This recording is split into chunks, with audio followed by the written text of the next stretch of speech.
God says in Isaiah 48:10, I have refined you, but not as silver is refined. Rather, I have refined you in the furnace of suffering. This idea of silver being refined has come to me a few times during the past few months. After being able to reflect on my time in quarantine, I realized there are things that limit me from being all God meant for me to be.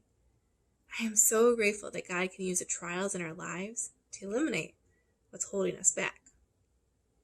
Ladies, I would like to share with you a lesson that God has laid on my heart that has taken over a year for me to learn.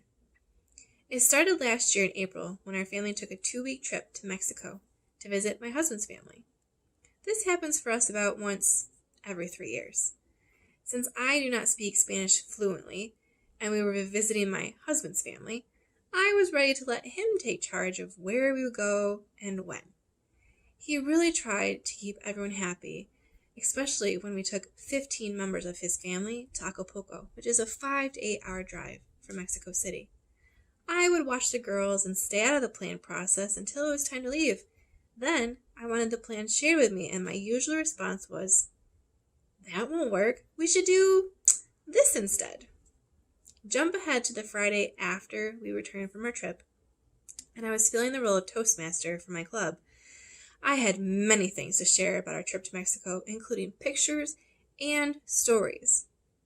There was also an unexpected award at the beginning of the meeting, so we were running behind. I decided to cut another part of the meeting short to try to make up time.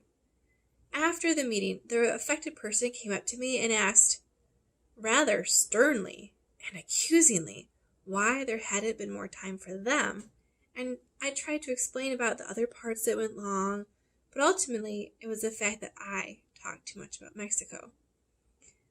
I felt awful. I spent the rest of the day in a slump. I kept asking myself, why are you so horrible? This person didn't even appreciate the effort I had put into preparing for the meeting. They just wanted to know why I hadn't done it this other way, so that they would have had more time for their part. Then it dawned on me. I had been doing the exact same thing to my husband. I felt depressed after just one time. How on earth had I been making my husband feel? Because me offering better ways to do things certainly hadn't started in Mexico. That night, I confessed to my husband that I finally realized what I was doing to him since it had happened to me, and I realized how awful it felt, and that I was sorry.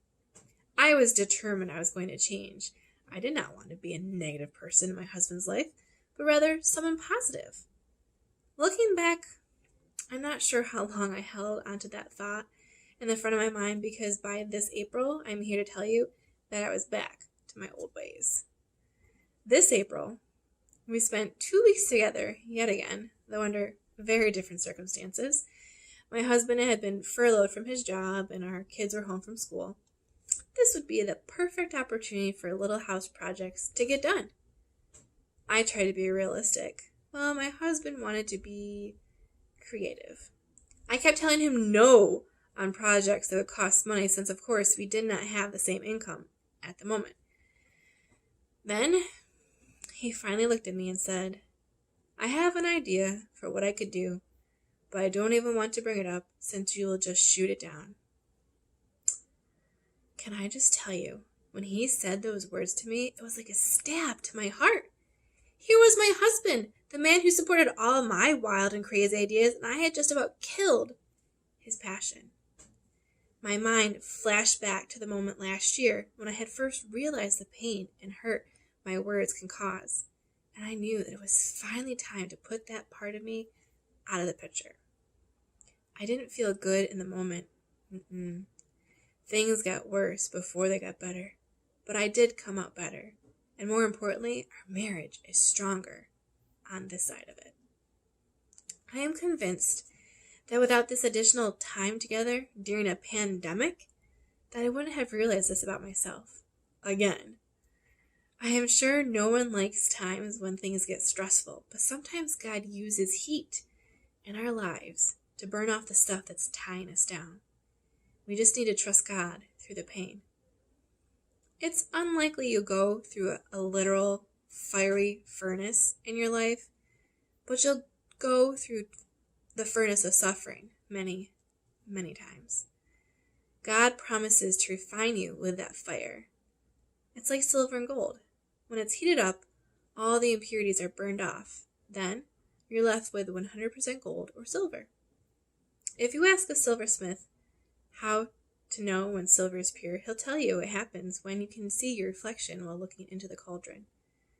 God knows you're purified when he can see his own reflection in you, because you look more like Jesus Christ. Only the fire can do that in your life. So go forward this week, realizing that being a Christian is not easy, and that the trials we face bring us ever closer to God.